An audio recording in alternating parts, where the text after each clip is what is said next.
नमस्कार, मैं हूं आपके साथ अभिषेक भट्टाचार्य। प्रदूषण रोकने के तमाम उपाय कागजों तक सिमट कर रह गए हैं। खैर, ये आपको नई बात नहीं सुन रहे हैं, शायद आप महसूस भी कर रहे होंगे। हमारे देश के मंत्री बोल रहे हैं कि WHO के वायु गुणवत्ता मानक सिर्फ सलाह है। बात तो सही है, सलाह है, लेकिन क्यों, यह भी समझना बेहद जरूरी है। एक दिन सैकड़ों सिगरेट के बराबर जहरीला हवा आपके फेफड़ों में पहुंच रहा है, तो यह चिंता का विषय नहीं।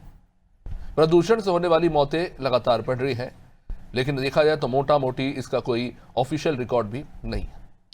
प्रदूषण कम होने का नाम नहीं ले रहा। कई तरह के सुरक्षात्मक उपाय केवल कागजों पर हैं और जो किए भी जा रहे हैं वो दिखावटी ज्यादा लगते हैं, लेकिन जमीन पर कोई परिवर्तन देखने को मिल नहीं रहा। वायु गुणवत्ता सूचकांक या एयर क्वालिटी इंडेक्स खतरनाक स्तर पर पहुंच गया है।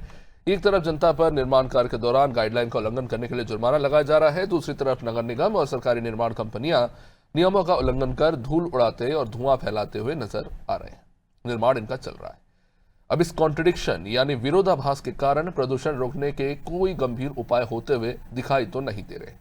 प्रदूषण से होने वाले दुष्प्रभाव और प्रदूषण के हालात पर चर्चा करेंगे। उससे पहले देखिए ये रिपोर्ट।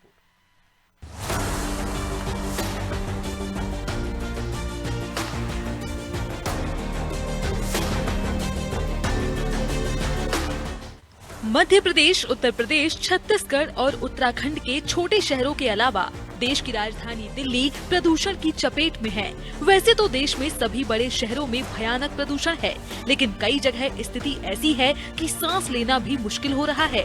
वायु प्रदूषण के कारण दिल्ली में इमरजेंसी घोषित कर दी गई है। डीजल वाहनों का बाहर से आना भी प्रतिबंधित कर दिया गया है। सभी निर्माण गतिविधियों पर रोक लगा दी गई है। डीजल जनरेटर कुछ खास जगह छोड़कर बाकी सब जगह बंद कर दिए गए हैं। दिल्ली में तो सुरक्षात्मक उपाय किए गए हैं, लेकिन वायु प्रदूषण रोकने के लिए किए जा रहे प्रयास MP, UP, छत्तीसगढ़ में सिर्फ दिखावा साबित हो रहे हैं। यही कारण है कि MP में पिछले वर्ष की तुलना में कई शहरों की वायु की गुणवत्ता सुधरने की जगह और बिगड़ गई है। इनमें देश का सबसे स्वच्छ शहर इंदौर भी शामिल है। साथ ही देवास, रतलाम, कटनी, छिंदवाड़ा, नर्मदापुरम आदि शहरों में भी एयर क्वालिटी इंडेक्स यानी AQI और बढ़ गया है। यह वृद्धि ऐसे समय हुई है जब पराली दहन बंद हो चुका है। सरकार ने निर्माण कार्यों में नेट लगाना अनिवार्य कर दिया है, किंतु फिर भी छोटे शहरों में प्रदूषण नियमों की अनदेखी हो रही है, जिसके चलते कई जगह प्रदूषण बहुत ज्यादा बढ़ गया है। उत्तर प्रदेश के गाजियाबाद में एयर क्वालिटी इंडेक्स 505 तक पहुंच चुका है। मेरठ में भी यही हाल है। मध्य प्रदेश की राजधानी भोपाल में एयर क्वालिटी इंडेक्स 212 है। TT नगर में 230 है। इंदौर में 177 तक एयर क्वालिटी इंडेक्स पहुंच गया है। देवास में 172 है, यानी यहाँ परिस्थिति बहुत खराब है। रायपुर, लखनऊ, देहरादून जैसे शहरों में भी कई इलाकों में तो बेहद प्रदूषण है। दिल्ली जैसे शहरों में प्रतिबंध है, लेकिन छोटे शहरों में ऐसा कोई प्रतिबंध नहीं होता। इसी कारण छोटे शहरों में प्रदूषण बेलगाम होता जा रहा है। प्रदूषण के लिए उठाए गए सारे कदम बेमानी साबित हो रहे हैं। पुराने डीजल वाहन धड़ल्ले से चल रहे हैं। डीजल जनरेटर लगातार चल रहे हैं। उद्योगों से धुआं निकल रहा है। सड़क खराब होने के कारण धूल उड़ रही है।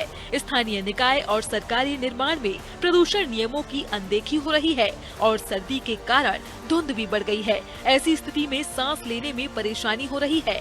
फेफड़ों से संबंधित रोग हो रहे हैं। बहुत से लोगों को दिल की बीमारी हो रही है। बच्चों को सर्दी, जुकाम, एलर्जी हो रही है।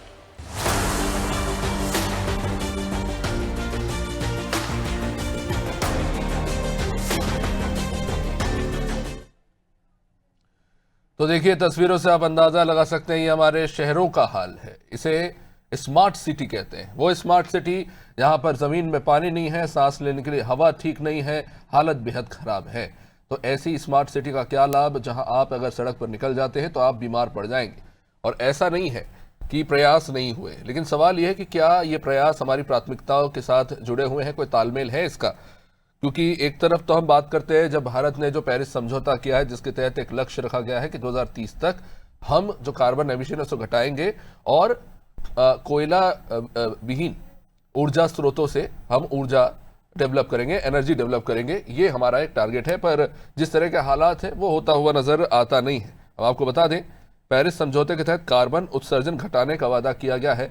हालांकि अब कुछ ऐसे विकसित देश हैं जो विकासशील देशों की आलोचना करते हैं, लेकिन इनके खुद के देश में इतना पॉल्यूशन होता है जिसका नतीजा पूरी दुनिया भुगत रही है। लेकिन इन सब के बीच में कुछ नेताओं के ऐसे बयान आते हैं जो कहीं ना कहीं सवाल खड़े कर देते हैं कि क्या वाकई में प्रदूषण प्राथमिकता में है, और एक समाज के तौर पर हम लोग प्रदूषण को लेकर इसे कितना गंभीरता से लेते हैं, क्योंकि हर साल ठंड के समय खासतौर से प्रदूषण को लेकर चर्चा होती है, लेकिन साल भर ऐसी स्थितियां हमें देखने को मिलती है। चलिए सीधा रुख करेंगे, हमारी सहयोगी जया इस वक्त हमारे साथ सीधा जुड़ चुकी है राजधानी लखनऊ से। जया, दिल्ली के हाल तो हम देख ही रहे हैं, नोएडा की क्या स्थिति है सभी जानते हैं, गाजियाबाद मेरठ फैक्ट्रीज है यहाँ पे, और यहाँ पे भी वही स्थिति है, सुबह से धुंध छाया रहता है, दिन में फिर भी थोड़ी स्थिति थोड़ी बहुत बेहतर जरूर होती है, लेकिन शाम होते होते फिर वैसे ही हालात बन जाते हैं और सबसे ज्यादा हादसे और इस तरह की जो दुर्घटनाएं हैं वो हो रही हैं। और आंकड़े तो खैर हमारे सामने ही है कि शहरों में AQI 400 के पार जा रहा है, जो कि खराब नहीं बहुत खराब की श्रेणी में आता है।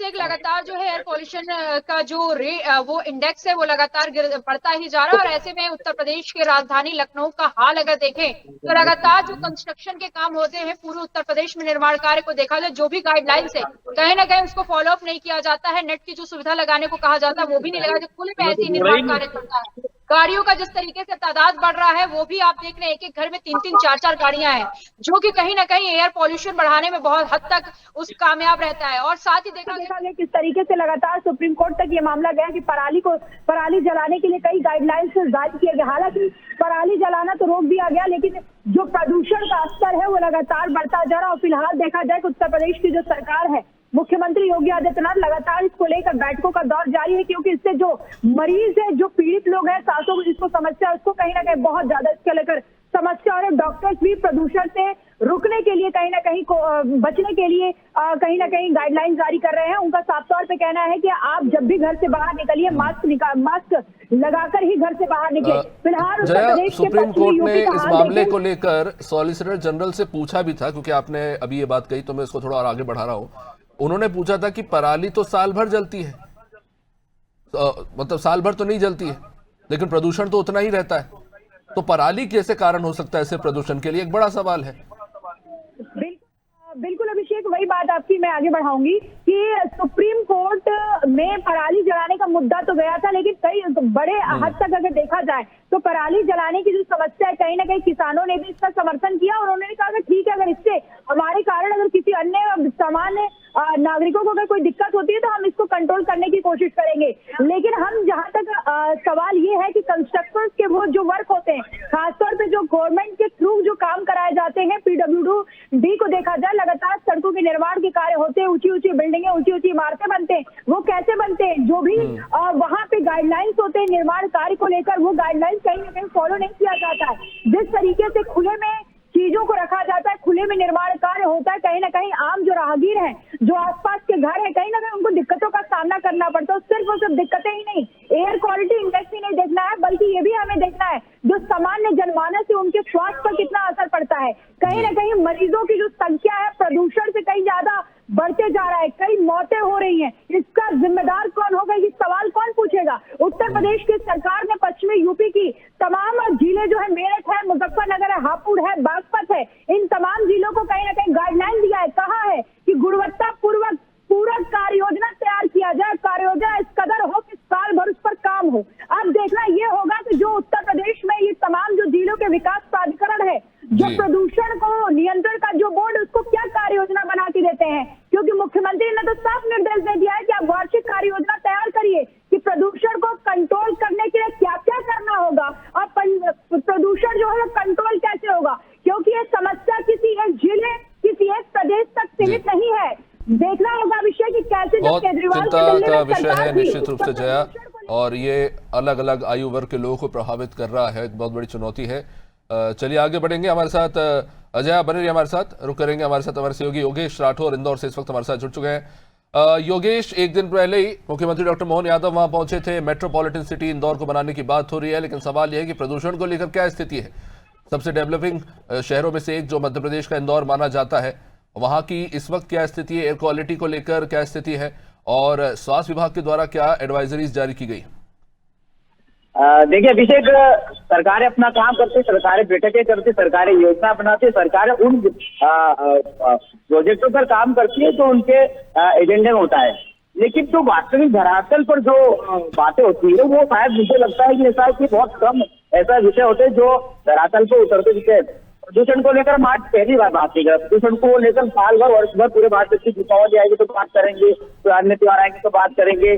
प्रदूषण का जो स्तर है वो मैं आपको मॉनिटर से तो दिखाऊंगा ही दिखाऊंगा, लेकिन जो मुझे अभी दिखाई दे रहा है, यहाँ से मैं लगभग 500 मीटर दूर अगर मैं देखूंगा तो आपको विजिबिलिटी थोड़ी सी धुंधली दिखाई देगी, विजिबिलिटी कम दिखाई देगी। वहाँ जो उस एरिया क्षेत्र में आंखों से देख सकता हूँ कहीं ना कहीं वो थोड़ा सा धुंधला, यानी कहीं ना कहीं धूल हो सकता है, धुआं हो सकता है, या कोई और ऐसा जो प्रदूषण को बढ़ा रहा है। क्योंकि मुझे यहाँ पर जो मैं स्मेल ले पा रहा हूँ कहीं ना कहीं आसपास से कोई जो बच्चियां हैं उनके स्मेल भी आ रही है, यानी कि मैं समझ सकता हूँ कि प्रदूषण को लेकर इन लोगों का शहर कितना जाना है।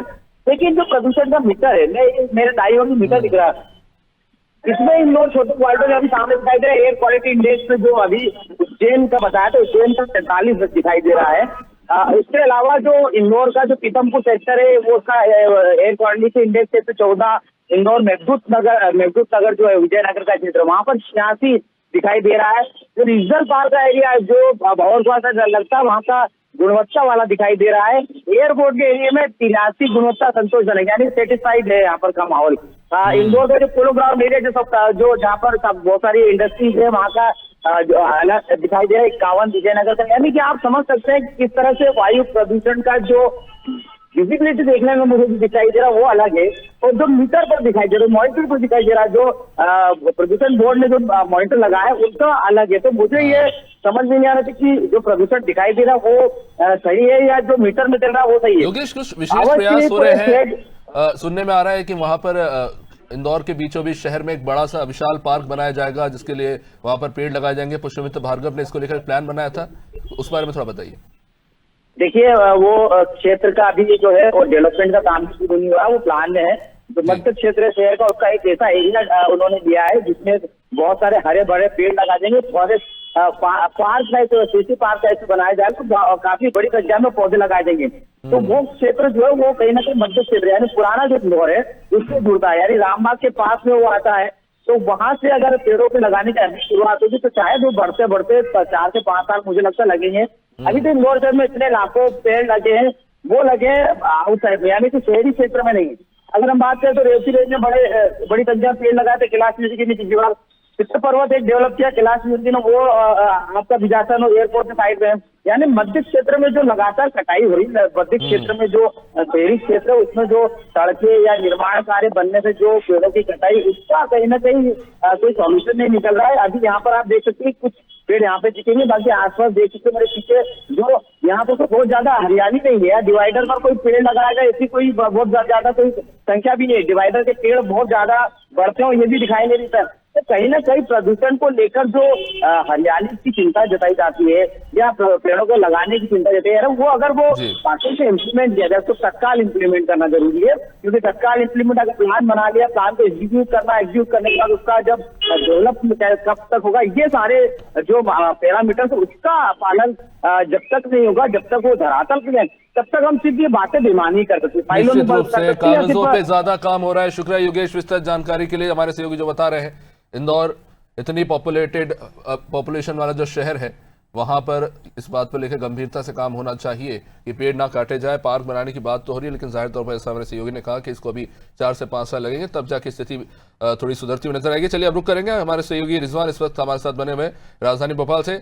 रिजवान, भोपाल की एयर क्वालिटी की क्या स्थिति उस पर तो विस्तार से बताइए ही, साथ ही साथ जनता की प्रकाश में ये भी लाना चाहता हूं कि अभी हाल में कोर्ट में इस बात को लेकर बड़ी सुनवाई हुई थी और कोर्ट ने राजधानी भोपाल में पेड़ कटाई पर रोक लगा दी और ये सवाल तक पूछ लिया था कि ये जो पेड़ को डिस्प्लेस किया जा रहा है एक जगह से दूसरी जगह वो किस तरह से किया जा रहा है, और उसकी भी पोल कहीं ना कहीं खुल गई थी कि किस तरह से लापरवाही बरती जा रही है। प्रदूषण तो कंट्रोल कर नहीं पा रहे, पेड़ काटे जा रहे हैं। देखिए अभिषेक, जो तमाम बैठकें हैं और जो दिशा निर्देश हैं अधिकारियों को वो सिर्फ कागजों पर देखने को मिल रहे हैं और जमीनी स्तर पर हकीकत देखें तो हालत जो है बद से बदतर होते दिखाई दे रहे हैं। राजधानी भोपाल की अगर हम बात करें तो यहाँ पर AQI जो है 212 से 230 पहुंच चुका है और कहीं ना कहीं ये काफी चिंताजनक है। और इसको लेकर जो जिला प्रशासन की टीम हो, नगर निगम की टीम हो या जो जिम्मेदार अधिकारी हैं वो लगातार बैठकें कर रहे हैं। प्रदूषण बोर्ड के जो अधिकारी हैं वो उनके साथ समन्वय बनाने की कोशिश कर रहे हैं, लेकिन सिर्फ कागजों पर ही जो है ये दिशा निर्देश और जो अधिकारियों की बातें हैं वो दिखाई दे रही हैं। जमीनी स्तर पर कुछ भी देखने को नहीं मिल रहा है। अगर हम फॉगिंग की बात करें तो अलग अलग इलाकों में जो है टीटी नगर जो हालात सबसे ज्यादा खराब है, टीटी नगर के और पुराने भोपाल के इधर की बात करें तो यहाँ पर फॉगिंग का काम सिर्फ सुबह और शाम जो है यहाँ पर देखने को मिलता है, लेकिन उसके बाद जो है नगर निगम की गाड़ियां भी जो है देखने को नहीं मिलती हैं। और भोपाल कलेक्टर भी इस बात को लेकर चिंता जता चुके हैं। जो प्रदूषण बोर्ड के जो अधिकारी हैं वो भी जो है उनके साथ बैठक कर चुके हैं और किस तरीके से AQI को जो है कंट्रोल किया जाए इसको लेकर तमाम बातें की जा रही हैं। लेकिन अभी जो है हालत बद से बदतर राजधानी भोपाल और आसपास के होते दिखाई दे रहे हैं। साफ तौर से अलाव की अगर हम बात करें तो वो भी जो है यहाँ पर जो है बैन कर दिया गया है। राजधानी भोपाल में जो सड़कों पर चौराहों पर जो नगर निगम के जो कर्मचारी जलाते थे, जो नाइट ड्यूटी जो लोग करते थे, जो जलाते थे अलाव, उसको भी जो है यहाँ पर बैन कर दिया गया है।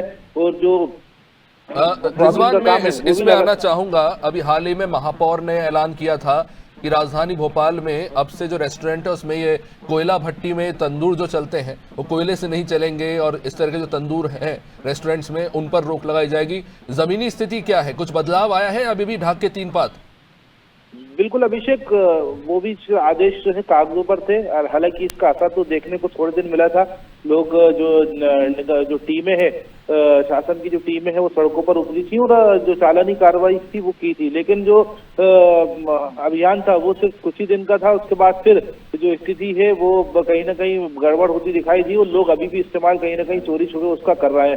हालांकि तमाम जो वादे हैं वो किए जाते हैं, लेकिन उसका पालन जो कहीं ना कहीं नहीं किया जाता, जिससे हालत जो है खराब होती दिखाई देते हैं। जी रिजवान, अस्पताल की क्या स्थिति, कुछ अपडेट मिल रहा है? क्योंकि सुनने में आ रहा है कि सर्दी खांसी के और खास तौर से जो सांस लेने की समस्या के मरीजों की संख्या काफी बढ़ती हुई नजर आ रही, खासतौर से JP और हमीदिया अस्पताल में।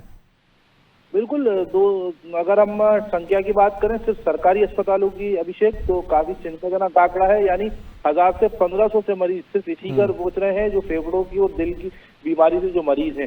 ये सिर्फ सरकारी अस्पतालों का आंकड़ा है अभिषेक, और सबसे ज्यादा बुजुर्ग लोग इसमें जो है शामिल हैं। यानी उनको सांस लेने में दिक्कत हो रही है और जो बच्चे हैं उनको सर्दी खांसी जुकाम से जैसे लक्षण जो है उनके बॉडी में जो है मिल रहा है और काफी चिंताजनक है। इसको लेकर डॉक्टर्स भी जो है एडवाइजरी जारी कर रहे हैं, अपने आप को प्रोटेक्ट करने की बात कर रहे हैं ताकि इससे जो है बचा जा सके। जी निश्चित रूप से शुक्रिया रिजवान बनी हमारे साथ। चलिए राजधानी रायपुर से हमारे सहयोगी कुलभूषण इस वक्त हमारे साथ जुड़े हुए हैं। कुलभूषण, वैसे तो छत्तीसगढ़ अपनी हरियाली के लिए जाना जाता है, बेहद खूबसूरत है, लेकिन हाल फिलहाल में हम देख रहे हैं प्रदूषण भी कहीं ना कहीं एक चुनौती बनती नजर आ रही है, खास तौर से सर्दी के मौसम में, क्योंकि जानकारी ये भी मिल रही है आगे भी कड़ाके की ठंड पड़ेगी। तो इस वक्त क्या स्थिति है वहां पे? जी, जैसे कि हमारे बाकी साथियों ने कहा कि एक बड़ा समस्या प्रदूषण को लेकर यहाँ पे बन रहा है और सरकार कहीं ना कहीं हाथ पर हाथ धरे चीज को लेकर बैठी हुई है। कोशिश जरूर करती है प्रदूषण हटाया जाए, लेकिन हटा पाना मुमकिन नहीं है। कारण ये है, देखिए, अगर मैं राजधानी रायपुर की बात करूं तो राजधानी रायपुर एक औद्योगिक क्षेत्र है और इसके आसपास के जो कई ऐसी बड़ी बड़ी फैक्ट्रियां और कई ऐसी बड़े बड़े उद्योग के क्षेत्र है, संतरा और कुला और इसी पूरे एरिया बिरगांव के क्षेत्र की मैं बात करूं तो सबसे ज्यादा फैक्ट्रियां जो है इन्हीं क्षेत्रों पर वहां पर पाई जाती है। और इन सभी क्षेत्रों पर जब भी प्रदूषण का ये हाल है कि वहां पे पीने का साफ पानी तक वहां पर नहीं मिल रहा है। जो पीने की पानी आ रही है उसमें मिलावट हो रही है, वो पूरी गंदगी आ रही है। जो हवा है वो दूषित है, हवा सांस लेने योग्य नहीं है वहां की। पूरी तरह से हवा वहां के पूरी तरह से हेलो जी कुलभूषण सुनाई दे रहा है, बोलिए। पूरी तरह से हवा जो है वहां की पूरी तरह से खराब हो चुकी है, पूरी बर्बाद वहां की हवा है। पोल्यूशन ठीक करने की कोशिश की जाती है, बार बार निगम द्वारा वहां की साफ सफाई की जाती है, वहां के जो फैक्ट्रियां मालिक हैं उनको वहां पर हिदायत दी जाती है कि जो धुआं है उसकी चिमनी को थोड़े बढ़ाया जाए, लेकिन उसकी जो चिमनी का ऊंचाई है उसको भी पूरी तरह से नहीं बढ़ाया, क्योंकि प्लास्टिक फैक्ट्रियां बहुत सी हैं आसपास क्षेत्र में। उन प्लास्टिक फैक्ट्रियों से काफी ज्यादा नुकसान हो रहा है। इस तरह बहुत सी ऐसी कंडीशंस है जिसकी वजह से राजधानी रायपुर का जो कुलभूषण, प्लास्टिक फैक्ट्री क्या, ये जो ईंट बनाने वाली भट्टियां हैं वहां से जो ऐश निकल रहा है, राख निकल रही है, राखड़ से तो पूरे के पूरे गांव तबाह हो रखे हैं। छत्तीसगढ़ में कई ऐसी स्थिति जहां गांव त्रस्त हो रखे। जी बिल्कुल, छत्तीसगढ़ के नहीं बल्कि राजधानी से जुड़े हुए जितने भी गांव आसपास के क्षेत्र आते हैं, सभी ग्रामीणों का हाल बहुत बुरा हो चुका है। सभी प्रदूषण से ग्रस्त है और तो और इसके कोई भी रोकथाम इसको लेके नहीं है। पेड़ पौधे तक अगर मैं आप देखेंगे उस इलाके के जो पेड़ पौधे भी हैं वो भी प्रदूषण के मारे पूरी तरह से ढक चुके हैं। उन पर भी परत पूरी तरह से जम जाती है और वो एक बड़े ही भयानक स्थिति में आप अगर देखने को मिलेगी, चाहे वो सड़क हो, चाहे पेड़ पौधे हो, आसपास की रोड हो, घर हो वहां के। अगर आप जरा सा भी अगर आप अच्छे साफ हवा की अगर आप खिड़की खोलते हैं तो उससे और ज्यादा नुकसान आपको आपकी सेहत के लिए होता है। तो एक बहुत ही भयावह स्थिति जो है हमें राजधानी और उसके आसपास के क्षेत्रों में यहाँ पर देखने को मिल रही है। वही हाल अगर आप कोरबा का क्षेत्र मान लीजिए, अंबिकापुर का क्षेत्र देख लीजिए, या फिर अभी बस्तर में भी अभी वही हाल अभी शुरू हो गए हैं। तो जिन जिन जगहों पर अभी छत्तीसगढ़ में लगातार चारों तरफ से उद्योग के नए नए केंद्र खुल रहे हैं और हर जगह पर स्थिति जो है वो यही पाई जा रही है। लेकिन इसके लिए कोई पुख्ता इंतजाम जब तक नहीं होगा तब तक हालात जो है वो इस तरह बने रहेंगे। और यही अगर सड़कों की बात करें तो सड़कों में भी जो पोल्यूशन कंट्रोल के लिए जो पहले गाड़ियां चलती थी पोल्यूशन कंट्रोल के लिए, यहाँ पर जो पुरानी गाड़ियों को पर चेक किया जाता था, उन चेकिंग में भी हम काफी कमी देख रहे हैं। 15-15 साल से पुरानी गाड़ियां जो है वो चल रही हैं, सड़कों पर धुएं की गाड़ियां जाती है लेकिन कोई चेक करने वाला नहीं है। कोई पुख्ता इंतजाम ट्रैफिक के द्वारा भी यहाँ पर किया नहीं गया है। तो कुछ दिनों तक ये चलाई गई एक मुहिम के तौर पर, इसे बड़े जोरों शोरों से चलाया गया, लेकिन दोबारा हाल जो है वही उपस्थ हालत में आ चुका है। तो अब देखना होगा कि इसमें वापस से कोई एक्शन लिया जाता है या फिर ओवरऑल स्टेप लेना होगा, जैसे वाहनों की रेगुलर पीयूसी हो, इसको लेकर भी कहीं ना कहीं ट्रांसपोर्ट अथॉरिटीज और तमाम जो अधिकारी हैं उन्हें इस पर काम करना होगा। चलिए, हमारे साथ इस वक्त डॉक्टर प्रकाश पालीवाल जी जुड़े हुए हैं। प्रकाश जी, मेरी आवाज आप तक पहुंच रही है? जी अभिषेक, आपका स्वागत और आपके दर्शकों को स्वागत करता हूँ। जी डॉक्टर प्रकाश, मैं सीधे इस पर आना चाहूंगा क्योंकि समय थोड़ा सीमित है। क्यों ऐसा है हमारी सोसाइटी में? हमें आंखों के सामने दिख रही है, धूल उड़ रही है, धुआं हो रहा है, स्मॉग हो रहा है, पर उस तरह की जो कह सकते गंभीरता देखने को नहीं मिलती। स्वास्थ्य को लेकर जब स्थिति गंभीर हो जाती है तब हम अस्पताल पहुंचते हैं और कह सकते हैं कि अथॉरिटीज के पास भी कोई ठीक ठाक डेटा नहीं है जो ये बताए कि जो मौतें हुई हैं उसमें कितनी मौतें प्रदूषण के कारण हुई है। रैंडम प्राइवेट एजेंसीज सर्वे करती हैं, लेकिन ये गंभीरता प्रशासन या सरकार की तरफ से क्यों नहीं आती और आंकड़े स्पष्ट क्यों नहीं आते कि कितने लोग प्रभावित होते हैं सालाना प्रदूषण से? शायद ये जानने के बाद लोग भी गंभीर हो गए, क्योंकि जब दिवाली में पटाखे फोड़ने की बात आती है तो वहां हिंदू मुस्लिम कर लेते हैं, तो भैया फोड़िए पटाखे, कोई तकलीफ नहीं है, ठीक है, लेकिन साल भर अगर हम नियमों का पालन करें तो शायद हमारे त्योहारों पर इसका प्रभाव ना पड़े। जी देखिए, आपके जो यहाँ है 3 अलग अलग प्रश्न है और इनका मैं संक्षिप्त में इनको सीमित करना चाहूंगा। पहला प्रश्न तो ये है कि क्या लोगों में इतनी जागरूकता है कि वो अपने दायित्व को समझें? तो मैं ये कहूंगा कि लोगों में, प्रत्येक व्यक्ति में शैक्षणिक सुधार के कारण जागरूकता है, पर लोग अपने दायित्व को नहीं समझते। हर व्यक्ति ये देखता है कि मुझे क्या लेने देना, या कई बार ये सोचता है कि मेरे करने से कौन सा आसमान में छेद हो जाएगा। जी, यहाँ पर प्रत्येक व्यक्ति, प्रत्येक नागरिक, प्रत्येक परिवार, प्रत्येक शहर, प्रत्येक गली मोहल्ला यदि प्रदूषण के प्रति अपना दायित्व समझे तो मैं समझता हूँ कि इस समस्या का कम से कम 50% अंत हो सकता है, या इसका 50% ये सुलझ सकती है। पहली चीज तो ये। तो पहले तो लोगों को उनकी शैक्षणिक योग्यता और शिक्षा में सुधार के साथ साथ अपने मूल व्यवहार में, समाज के प्रति मूल व्यवहार में और खासकर पर्यावरण के प्रति मूल व्यवहार में एक आमूलचूल परिवर्तन लाते हुए दायित्व को समझना पड़ेगा। दूसरा आपका ये है कि शासन वाला मामला है, तो मैं यहाँ ये कहना चाहूंगा, मैं शासन का पक्षधर कतई नहीं हूँ, लेकिन जब भी कभी इस तरह के दायित्व की बात आती है तो एक त्रिकोणीय दायित्व होता है। पहला दायित्व होता है शासन का, निश्चित तौर पर उनका दायित्व बनता है, उनको अपना दायित्व निभाना चाहिए। दूसरा होता है प्रशासनिक अधिकारियों का कि उनको सही तरीके से जो उनको दिशा निर्देश मिले उनका लागू करें। और तीसरा दायित्व होता है समाज, सोसाइटी या कॉमन मैन का। यहाँ पर सरकार के दायित्व में उदासीनता तो दिखती है, अधिकारियों के दायित्व में भी कहीं इनको उदासीनता दिखती है, या कई बार अधिकारी बोध दिखता है, लेकिन समाज में भी उदासीनता है। तो तीनों प्रखंडों में यदि इसके तीनों कोण देखें तो तीनों त्रिकोणों में कहीं कहीं खामियां, कमियां और सुधार की बहुत आवश्यकता है, जिसके लिए जब तक प्रत्येक स्थान पर बैठा हुआ या खड़ा हुआ या चलता हुआ व्यक्ति अपना नैतिक दायित्व नहीं समझेगा, बात सिर्फ नैतिकता की आती है, बात सिर्फ वही बात आ जाती जो पहली बार आई थी। अब तीसरी बात ये है कि जो धूल आ रही है, धुआं आ रहा है, दुनिया भर की दूसरी परेशानी आ रही है, आम व्यक्ति को ये मालूम है कि उसको यदि इस तरह की परेशानी है तो बचने के उपाय उसे भी मालूम है, लेकिन वो खुद कहीं न कहीं बचने के उपाय का अनुपालन नहीं करता, वो एक अलग चीज है। लेकिन बचने के उपाय की आवश्यकता क्यों पड़ी, ये भी हमें सोचना पड़ेगा। बचने के उपाय की आवश्यकता तभी पड़ेगी जब कहीं न कहीं किसी भी चीज में बीमारी के आक्रमण के मूल कारण या मूल दस्तावेज या मूल परिस्थितियां होंगी।